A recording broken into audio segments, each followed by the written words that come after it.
Well, welcome back viewers to Mark on Motoring, and good morning from the Motorist here in North Yorkshire. Today we're here for a very special event, something I've been looking forward to for quite a long time. Today is the HubNut Social, hence why, as well as cars, we've got this fantastic bus behind us as well. Now, one thing I do want to get out of the way quickly before we commence with today's video. Some of you may be aware I uploaded a video earlier in the week. It was the Megane Euro road trip. There were some issues. Basically, it uploaded the standard definition video, but it was the high definition, nothing was happening. It's taken a couple of days to resolve, but that video is now up fully in HD and has been made visible again from this morning, so just before I left for this event. So if you haven't done so already, check that out. In fact, I'll leave a link at the end of this video to that one as well. Anyway, so without further ado, let's go have a look around and see what's on offer here at the HubNut Social.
Now, one of the first cars that I've spotted here today at HubNut is this fantastic Smart Roadster, which is owned by Aidan.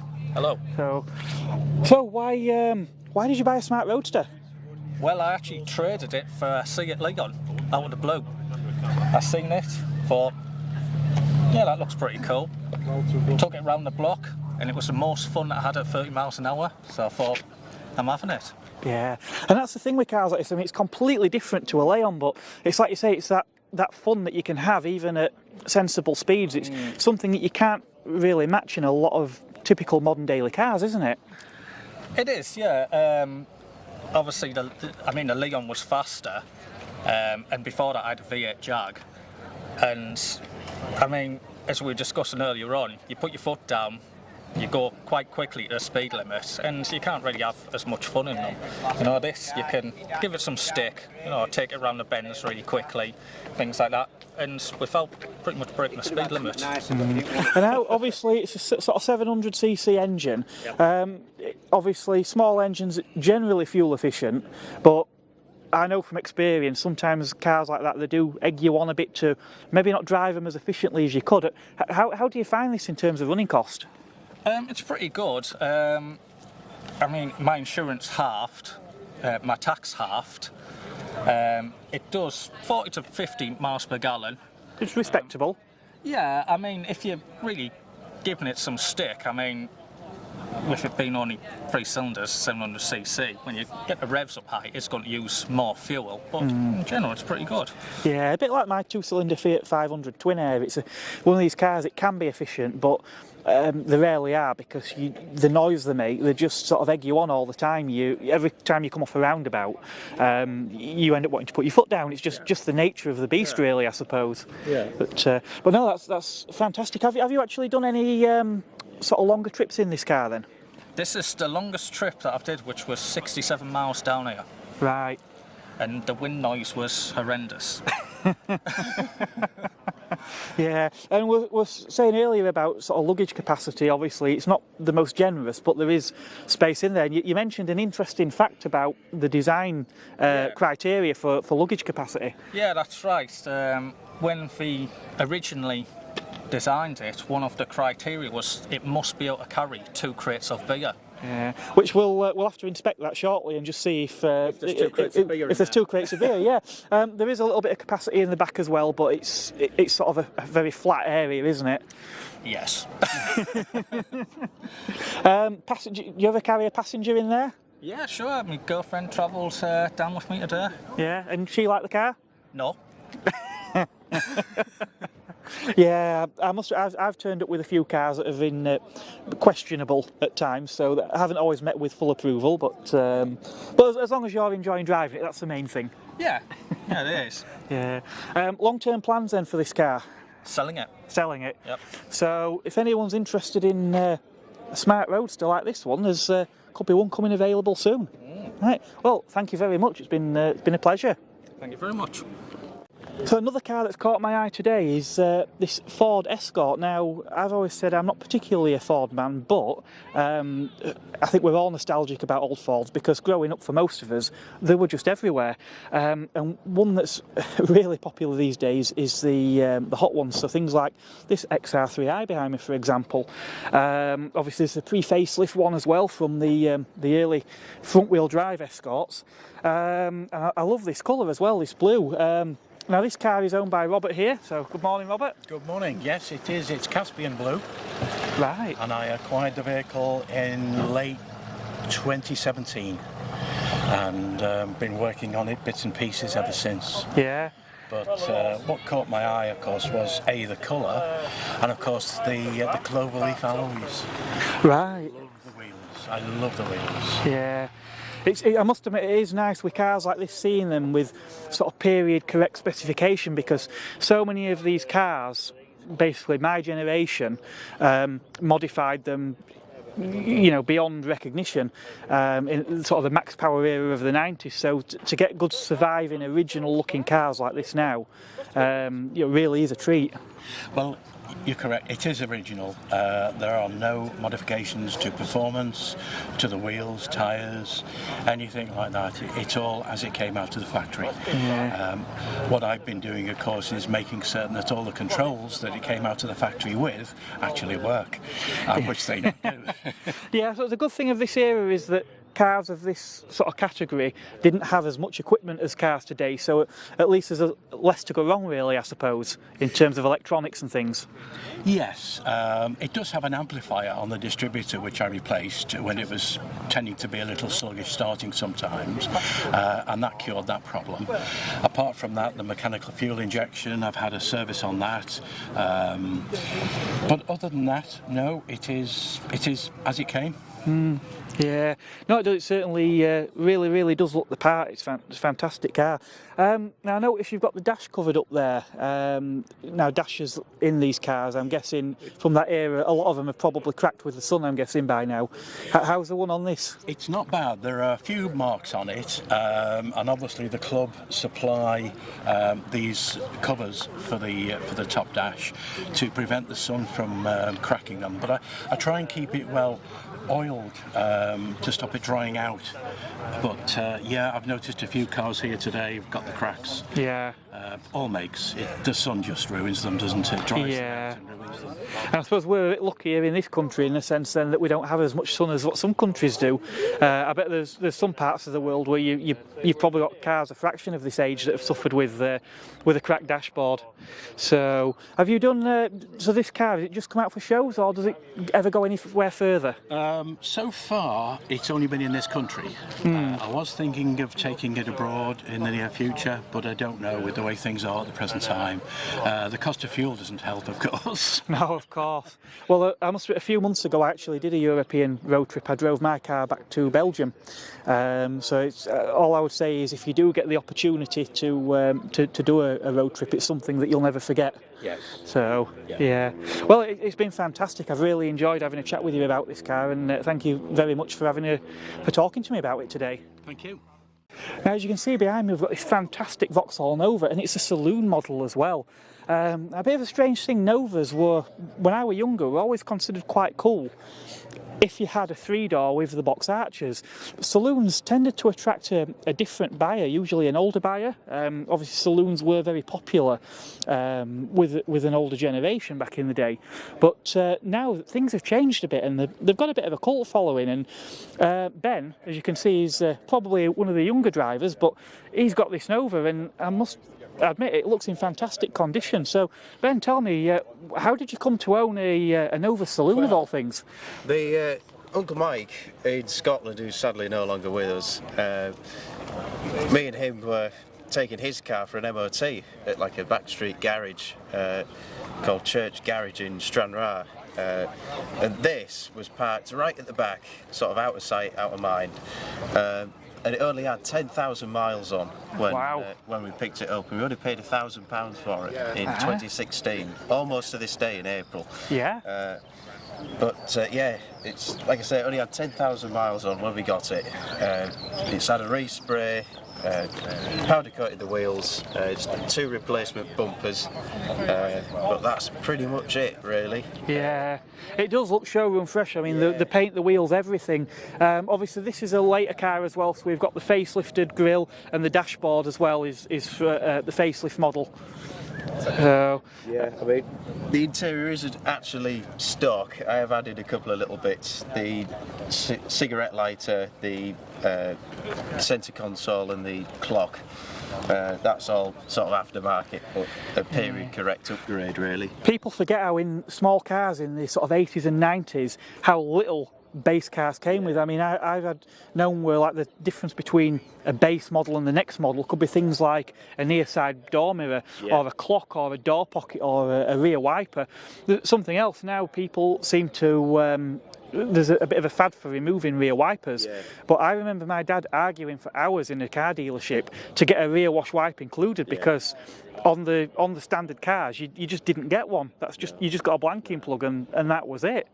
So I don't really know Vauxhall specifications, but this is a Trip. Is that a special edition? No, that's just the very base spec model that they came in is a Trip. Only got a 4-speed gearbox with a 1 litre. Right. 1 litre engine. So what's that making, about 40 odd 50 horsepower? I think it was 45. Yeah. 45. Which is about average for the time for something like this. For a 1 litre, it's pretty good. Yeah, I must admit I didn't know that they did the 1 litre in the saloon. I knew that obviously the hatchbacks, I thought the saloons might have been bigger. I know someone I worked with years ago actually had a white saloon. I think that might have had the 1.3 litre engine in, but he said it was quite a nippy little thing. Yeah, 1.2s and the 1.3s were in the saloons mainly. Like I say, this was a 1 litre. There was only 45 left when I first got it, and we did a quick Google search, see how many's left. But yeah, 45 of this spec with the 1 litre engine left in existence. Yeah. Any long-term plans for the car? Run it really. Yeah. Try and keep it nice. It's my daily car. I have got another couple of cars, a Rover Metro and a Triumph Acclaim. Oh right. My grandfather had an Acclaim. Yeah. Yeah. But yeah, it's plan is just to keep it really nice. Do as much as I can myself. you know, keep the arches nice, keep the underneath sealed. Yeah, rear arches on a lot of cars, but especially Novas and Astras. Novas and Astras in the 80s, the rear arches just used to disintegrate on them. But it really is nice to see someone younger who's actually preserving one of these cars, because my generation, back in the max power era, we just destroyed these things, which is why sadly there aren't that many left anymore, because you know, we lowered them, we put neon underglow under them, and just completely ruined them. So it really is nice to see this in such fantastic condition. Nice and original. Yeah. Well, thank you very much. It's been a pleasure having a look round. No, thank you.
Greg has brought this fantastic BMW. Now this is an E21, but it's a Baur. Now apparently BMW initially didn't make a convertible version of the 3 Series. It was done by Baur, but they were so popular later on, BMW did actually make their own in-house models. But anyway, back to this early one. So Greg, you've owned this car for quite a while. Tell me what attracted you to it? So I've owned this since 2008, and what attracted me to it is I've just won a very small amount on the premium bonds, a couple of £1,000, and when I was growing up my grandma had one of these in red, and I saw this at the side of the road and thought, I've got to have that. So it was listed for £3,000 and I paid £2,300 for it, and it had a horrible number plate on it which I got £400 on eBay for. Oh, fantastic. So they cost me £1,900, which wasn't bad back in 2008. For our younger viewers, premium bonds and football pools are things that we used to do before the lottery. Yes. Yeah, I've got a few classic cars, but I've had this longer than anything else. And, we love it. So it's 6-cylinder. It looks original. Everything on the outside is original, but underneath, more modern suspension, more modern brakes, engine's been upgraded. So it's a little bit easier to live with on a day-to-day basis. So it looks as good as an original. So 1980. No, that's a right. It's actually a 1982. Yeah. But they were made by BMW and then they were shipped off to Baur, who chopped the roof off and did all the adjustments. This particular one's got a BBS body kit on it and Alpina wheels. I've seen them with the BBS bumpers before, but never side skirts and as well. So yeah. No, it does. It really looks the part, and the colour as well really suits it. It's very 80s. A 3 Series with in white. But obviously it looks like an 80s car, but it's mechanically... Sunglasses. Yeah, sunglasses do go very well with the car as well. Yeah, it's Alpine white. It's cream if you put it next to a modern white car, but but no, it looks good. The interior's not original. That's been redone before I bought it in white leather. Yeah. But I think it works well with this car. So yeah. I've gone on camera a few times as saying I've never really bought into BMW. I just couldn't maybe see what commanded the premium. Yeah. But yeah, I've got to admit, this does look absolutely stunning. It really is a fantastic looking car, and it's one of these. I think when you pull into shows, it must just be like a magnet. Yeah, it only gets positive attention, so it's great, and it's good with the kids because you can get the whole family in it. So it's Yeah, a nice one for a day out like today. and that's not something you can say about all convertibles, is it? No, it's good. I had a more modern Alpina as a daily driver, but these are great because they're so small. Old cars are so small, so when you're around Yorkshire in the little country lanes, it's a lot easier to drive around. Yeah, and as well, cars of this era, the wheels were typically smaller, so even something that's a little bit sort of sporty doesn't tend to break your back. Right, it's like driving a surfer. Yeah, well, that's fantastic. Thank you very much, Greg. I've really enjoyed having a look around this car. Thank you. We can't really come to a HubNut event and ignore a car with three wheels because, well, three-wheeled cars are very HubNut. Now, Dave here owns this lovely Reliant Regal. So, Dave, tell us a little bit about your Regal. I've had it a few years. I hauled it in back of a 7.5 tonner from Exeter to Leeds. I wanted a saloon, I didn't want a van. Vans have gone stupid money, you know, because it only fools and horses thing. Right. But the saloons, you don't see many of them out. A lot of saloons got broke early to do vans up, so the saloon's actually rarer than the vans. But I wanted one of these. I used to have one about 30 odd year ago, and I mercilessly got the mickey taken out of me by my mates, by workmates and what have you. But it seems to have changed a bit now. I drive it around now and, you know, people are putting thumbs up and smiling and that. Yeah. Maybe they're just about to burst out laughing, I don't know. I think there's something very British, isn't there, about an old, the glass fibre as well, are there? Oh yeah, it's all, Yeah, it's all so an fabulous. old glass fibre car with three wheels, there's something very British about that, and it's obviously these days that we don't have this anymore, do we, in modern cars? No, it was a quirky thing, wasn't it? It was a loophole sort of thing. Yeah. A lot of people, motorcyclists, would look upon this as an upgrade because they'd go from a motorbike to a motorbike and sidecar Yeah. if they had a girlfriend, and then if they had a kid, this then became luxury. Yeah, well, I must admit, my dad actually worked in the bike trade, a local place called Eubanks that were in Pontefract, and he actually his first car was a three-wheeled van. Yeah. And yes, he did roll it over, which I suppose a lot of young people probably did with these back in the day. But obviously now I imagine that they probably attract, should we say, more respectful owners. Well, it's not, you just got to be aware you're driving a three-wheeled car, and anybody who tips it over, really, I don't know. I think you've got to be driving a bit daft. Yeah. The only way, really, you might tip it over is if some idiot were coming towards you head on and Yeah. you yanked wheel to get out of the way. Yeah. I could see that happening, and that's not really your fault, is it? No. But, yeah, it's all right. Puddles along nicely. You know, it's lovely and smooth to drive. Actually, it's surprising. Yeah. What size engine are in these? Originally, this particular model was 700, and then when Robin came out in 73, it went to 750, and that didn't last too long. And then they went to 850, and then right up until the very end, there were just 850 engines all the way. Yeah. But there were the earlier model of this was 600. So, you know, they're only little engines. Yeah. In terms of ownership, obviously, I mean, on any old car, a good owners club is really quite a benefit. Is there a good community around these cars? There is actually. In fact, just this weekend, they're over at Ripon Racecourse having a camping weekend. It's more of a social club, is the Reliant Owners Club. They don't have like a spares department. Like a lot of clubs, they get all spares and stuff. But there are 2 or 3 specialists who do Reliant parts.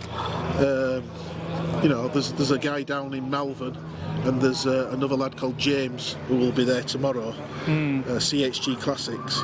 So, you know, there are 2 or 3 specialist Reliant things for parts, but the club itself don't do that. Right. Okay, excellent. Well, it's been great chatting to you, and I love the colour on it. It's really period looking. It's not the original colour.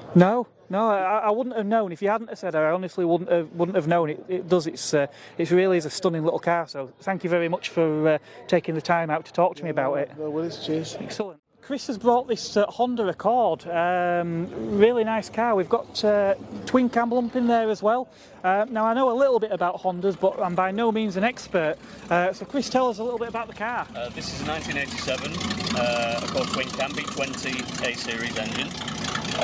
These develop about 135 horsepower roughly. It feels like a lot more because it only weighs about 1,200 kilos.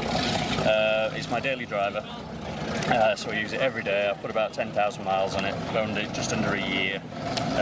This one in particular is the only one in red that's currently road legal. There's two white ones kicking around that are road legal, and the rest are either in dry storage and private collections or sitting rusting away on people's driveways, unfortunately. Very hard to find. This one in particular took me 8 years to find.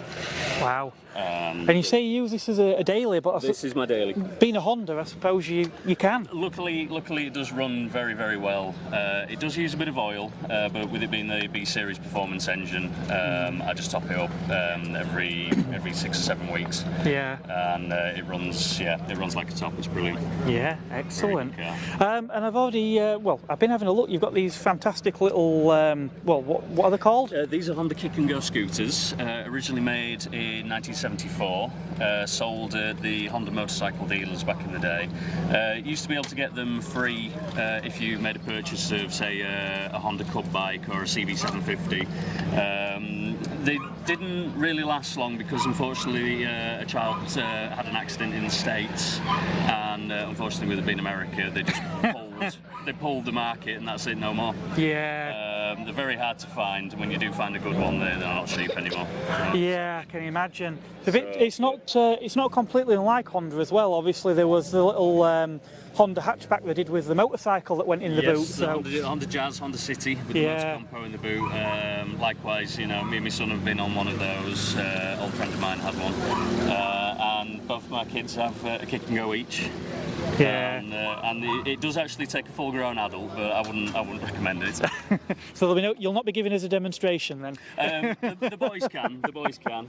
They can ride up and down. Yeah. I'll take the word for it that they're good fun. They are very good fun. Yeah. Off they go. Yeah. But Honda obviously always were very forward thinking, and they're not just a car company. I mean, they still do things like generators, and they started as an engine manufacturer anyway, I believe. Yes. The Honda Cub, Honda Cubby engine. A friend of mine, Alan, everyone knows him as Slim. He's got an original boxed Honda Cubby engine, and they are literally this big. Wow. They were actually handmade by Soichiro Honda himself. Yes. Back in the late 40s, 50s, so they are very, very... I heard a podcast about it, and they were saying about the level of engineering, that obviously it weren't like today with all CNC, it was all by hand, and the level of craftsmanship, the tolerances on them were unreal. Absolutely amazing. I've seen one of these little things run, and they're beautiful little engines. Yeah. But yeah, I'm a good Honda person. I've got 5 other Hondas. I own a 73 Civic. It's the oldest known one in Europe. Wow. It does need fully rebuilding though, but I've got all the parts slowly but surely building up to build it. And a 1988 Activan, wow. With a little 500cc 2-cylinder. Yeah. I've got this one. I own a 78 Accord as well, one of the very first generation ones. Yeah. What is it? That's only got 15,000 original miles. Wow. And then I've got the 1990 NSX as well. Oh wow! So, now that is a car I'd like to see. That one was phenomenal. So perhaps not the most HubNut of Hondas though. It's not the most HubNut, but Ian has actually reviewed the car on his channel. Yeah. And if anyone's seen that, I'd definitely recommend it. It's brilliant. Yeah. The Activan now, that's a very HubNut vehicle. Brilliant. It's been sat for ages in this lad's backyard. I paid very little for it. I'm going to restore it up, get it resprayed back to its original blue, and either use it, but you can't really go far with it anymore, with it only being a small little 2-cylinder. So I think once it's done up, if someone likes it, I think I might let that one go. Yeah, excellent. So watch this space. There may be an Activan coming up for sale. Right, well, thank you very much. It's been a pleasure. Nice talking to you. Unsurprisingly, there was quite a lot to see here at the HubNut Social up at the Motorist. In fact, there was a little too much for me to cram into one 30-minute video. So what we're going to do is split this. We'll call it a short break here until next time. In the next video I will be learning a little bit about some American cars, something that I don't know a great deal about. So I'll have a look at this fantastic Chevy, have a chat with its owner, and I'll also be talking to someone about this rather stunning Mercury as well. Of course, American cars aren't the only thing on the channel. As well as some more European cars, we'll also be catching up with a few old friends, one of whom is Davey from Scottish Car Enthusiasts and Trains TV, who's travelled down from Scotland in this fantastic Rover 75.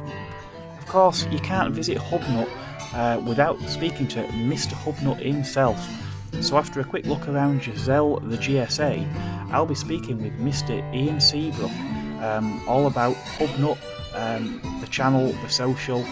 Until next time, it will be goodbye from me, but in the meantime, please do give me a big thumbs up, drop me a comment below, and don't forget to subscribe to the channel.